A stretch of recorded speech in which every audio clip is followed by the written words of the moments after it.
दोस्तों सामने जो आपको एक बावड़ी दिखाई दे रही है और इस तरह पर रानियों के खड़े होने के स्थान दिखाई दे रहे हैं और ऊपर उनके महल दिखाई दे रहे हैं।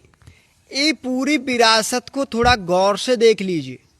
आज से तकरीबन 800 साल पहले राजा महाराजाओं का जब यहाँ पर शासन हुआ करता था तो इस पूरी बावड़ी में बख्तरबंद छतरियां बनाई गई थीं और उस राजा की 7 रानियां सीढ़ियों के माध्यम से आया करती थीं नीचे और किया करती थीं स्नान और फिर भगवान शिव के मंदिर में जाती थीं जल अर्पित करने के लिए। दोस्तों 800 साल पुरानी ये पूरी विरासत आज इस प्रकार से खंडर में तब्दील हो चुकी है कि किसी भी दीवार पर छत दिखाई नहीं पड़ता है।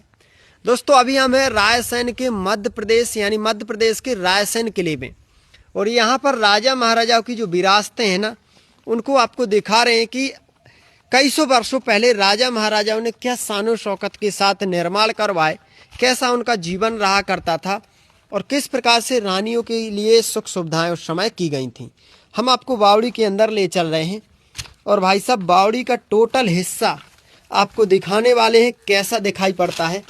भाई कुछ इस प्रकार से बावड़ी का हिस्सा दिखाई पड़ रहा है और अंदर जब हम जाएंगे तो एक समय यहाँ पर हर तरफ बख्तरबंद छतरियां बनाई गई थी जो आज टूट चुकी हैं। हिस्से आपको दिखाई दे रहे होंगे जैसे कि बीचों बीच में एक बनी हुई है ना, हर तरफ ऐसी ही थी और रानियां यहाँ पर जैसा जल स्तर बढ़ता था कम होता था स्नान करने के लिए आया करती थीं। टूटे हुए अवशेष यहाँ पर दिखाई पड़ रहे हैं। दोस्तों हजारों साल पहले राजा महाराजाओं ने अपनी 7 रानियों के लिए किले के बीचों बीच में ही बनवा दी थी बावड़ी। आज सिर्फ उनकी कुछ यादें हमें दिखाई पड़ रही हैं।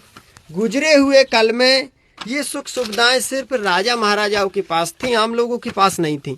आज फिलहाल में ये स्विमिंग पूल वाली सुख सुविधाएं और हर एक सुख सुविधा राजा महाराजाओं जैसी आम लोगों के पास भी है। तो भाई गौर से देखिए, वक्त के साथ सब कुछ टूट जाता है। 7 रानियों के महल आज गुजरे हुए कल की गाथा सुना रहे हैं।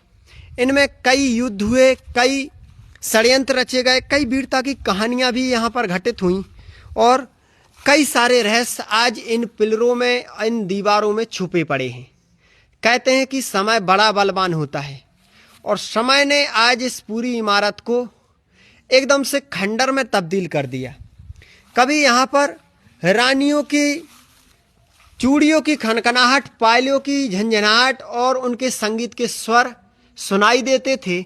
आज कबूतरों की गुटुरगू सुनाई पड़ती है। हर तरफ चमगादड़ों का मल डला हुआ है और कबूतरों ने बना लिया है इस पूरी विरासत को अपना अड्डा। आज यहाँ पर कोई भी नहीं आता, दिखती है सिर्फ टूटी फूटी दीवारें।